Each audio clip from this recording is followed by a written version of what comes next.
جس طرح زور کی آندھی سے ہل کر انجیر کے درخت میں سے کچے پھل گر پڑتے ہیں، اور آسمان اس طرح سرک گیا جس طرح مکتوب لپیٹنے سے سرک جاتا ہے، اور ہر ایک پہاڑ اور ٹاپو اپنی جگہ سے ٹل گیا، اور زمین کے بادشاہ اور امیر اور فوجی سردار اور مالدار اور زور آور اور تمام غلام اور آزاد پہاڑوں کے غاروں اور چٹانوں میں جا چھپے،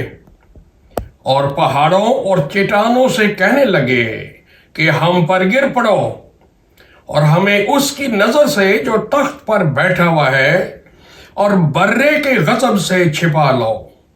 کیونکہ ان کے غضب کا روز عظیم آ پہنچا، اب کون ٹھہر سکتا ہے؟ خدا کے پاک کلام کی تلاوت پر اس کی برکت ہو، آمین۔ میرے بھائیوں، میری بہن، میرے بچوں، میرے بزرگوں، جو بھی آپ اس وقت کلام سننے کے لیے حاضر ہیں، آج بڑا ہی سنجیدہ پیغام ہے، غور طلب ہے، دھیان دینے کی ضرورت ہے، اور وہ یہ ہے برے کا غضب۔ آپ حیران ہوں گے کہ جب سے پیدا ہوئے ہیں ہم نے برے کے بارے میں سنا ہے کہ وہ خداوند یسوع مسیح ہے، وہ صلیب پر جان دینے والا برہ ہے، وہ جہان کا گناہ اٹھانے والا برہ ہے، اس نے اپنا جسم دے دیا، خون دے دیا، وہ صلیب پر چڑھا، ہر طرح کا ظلم برداشت کیا، یہاں تک کہ لعنتی موت، صلیبی موت بھی گوارا کی۔ بہت کچھ آپ نے سنا خدا کے برے کے بارے میں۔ کبھی آپ نے برے کے غضب کے بارے میں بھی پیغام سنا، کلام سنا، کلام پڑھا اور اس پر غور کیا؟ برے کی ایک ہی ڈائریکشن، ایک ہی سمت نہ دیکھیں، برے کی دوسری سمت بھی ہے۔ جو آسمانوں سے زمین پر آتا ہے، انسانی روپ دھارتا ہے، انسانوں کے گناہوں کا کفارہ دینے کے لیے لعنتی موت قبول کرتا ہے، صلیب پر جاتا ہے، اس کے خون کا آخری قطرہ تک بہا دیا جاتا ہے، اس کا جسم توڑ دیا جاتا ہے، اس کے ہاتھوں پاؤں میں کیل، پسلی میں بھالا، سر پر کانٹوں کا تاج۔ میری زبان میں اتنی طاقت نہیں ہے اردو میں کہ میں اس کے دکھوں کا بیان کر سکوں، لیکن اس نے سہا، وہ موا، وہ دفن ہوا، اور تیسرے دن ازلی روح کی قدرت سے مردوں میں سے جی اٹھنے کے باعث زندہ خدا کا بیٹا ٹھہرا۔ Hallelujah, hallelujah.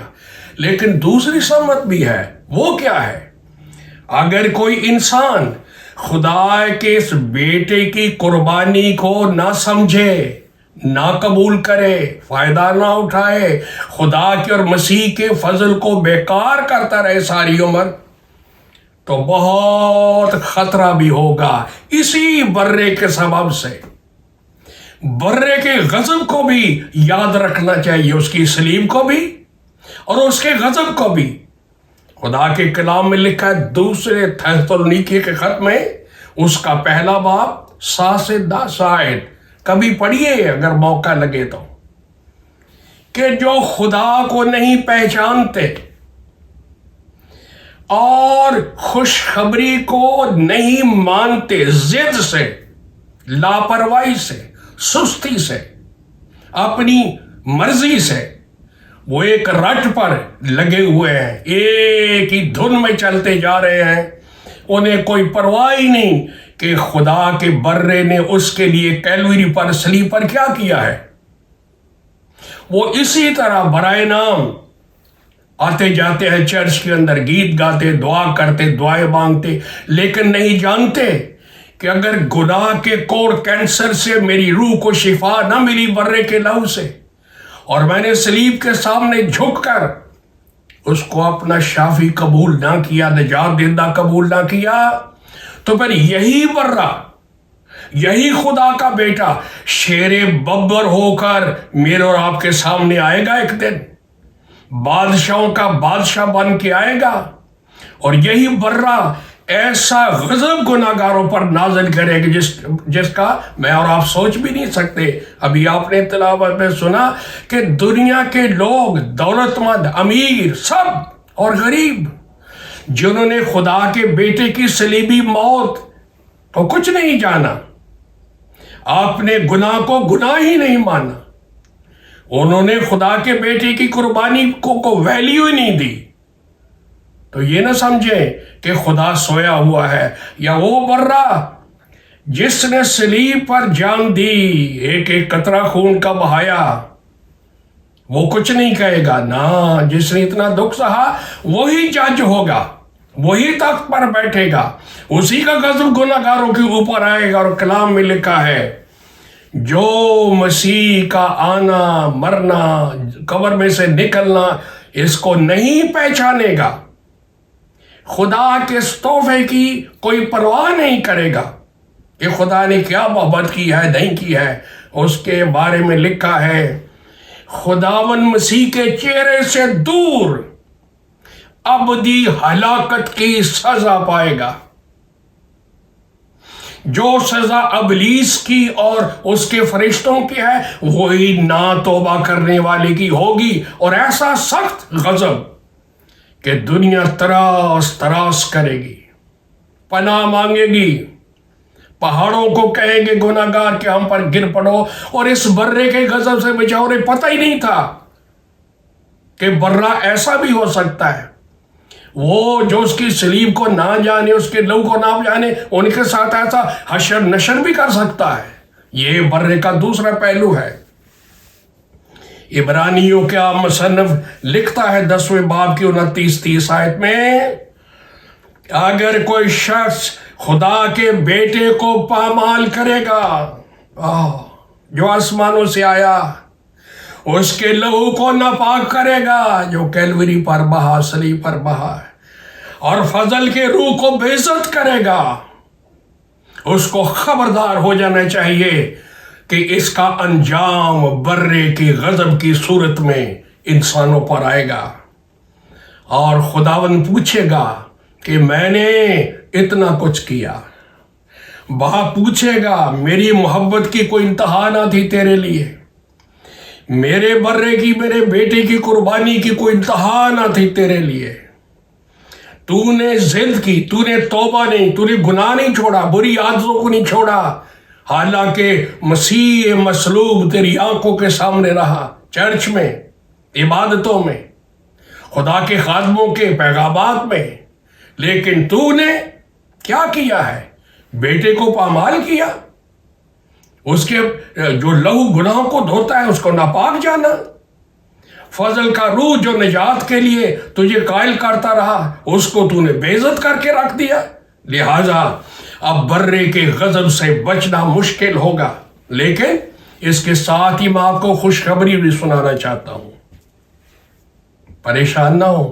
آج خوشخبری بھی ہے۔ 2 پطرس 3 باب 9 سے 13 آیت تک پڑھیے گھر میں بائبل مقدس کھول کے۔ یہ غضب ان پر ہوگا جو توبہ کی حاجت ہی نہیں رکھتے۔ لکھا ہے خدا کسی کی ہلاکت نہیں چاہتا، وہ کسی پر غضب نازل کرنا نہیں چاہتا، برائے دنیا کا یہ حشر نشر کرنا نہیں چاہتا۔ اگر کوئی توبہ کر لے تو بچ سکتا ہے، غضب ٹل سکتا ہے۔